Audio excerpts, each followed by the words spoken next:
Ever wonder why you keep losing health in lane, or why your creep aggro seems to be failing? You are probably making some classic creep aggro mistakes. Today we are fixing the top 3 mistakes. Let's get into it. Mistake number 1. Aggroing too close to enemy heroes. If you're standing right beside your opponents when you draw aggro, you are basically asking to get hit for free. When you're this close, not only are you going to get harassed for free, but you're also messing up the melee creeps movements. After you execute creep aggro, creeps will only chase you for 2.3 seconds. If you get hit by the creeps, they'll stand still for 1 second and not end up on your range creep. Here's the fix. Position yourself somewhere between 400 units away from the enemy creeps when you do creep aggro.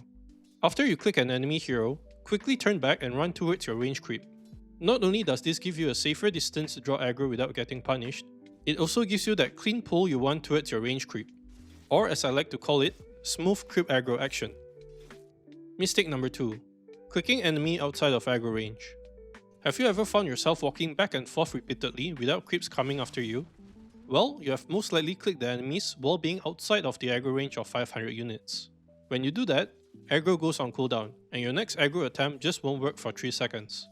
Instead, walk into that 500 unit range first. Then, click the enemy hero to trigger aggro properly. A simple way to estimate the range of creep aggro is to look at the distance between your range creep and their melee creep. This is because your range creep has an attack range of 500, and will always attack the wave from maximal aggro range at the start of each wave. Of course, there are exceptions to this. For example, if you are a range support trying to poke without drawing aggro, you would actually want intentional aggro cooldown to trade. But if you're trying to reposition creeps, get into range first. This tip alone will win you so much more lanes as you do not mess up the wave equilibrium. Mistake number 3. Not utilizing global creep aggro. Global creep aggro refers to aggroing creeps using enemy heroes from other parts of the map.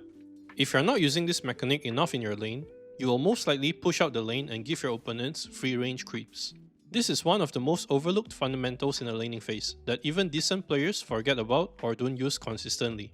If you want to stand out in the laning phase and achieve a near perfect creep equilibrium control, you need to keep abusing global aggro. Here's how it works.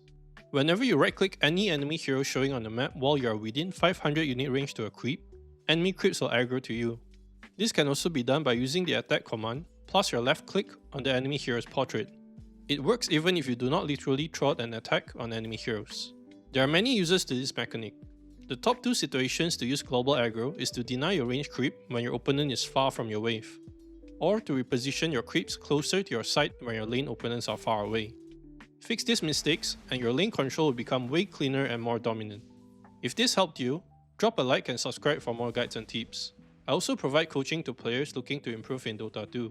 If you're interested, feel free to add me on Discord at Balloon Dota or head over to my website at balloondota.com. The links are in the description box down below. Thanks for watching, and I'll see you again in the next one.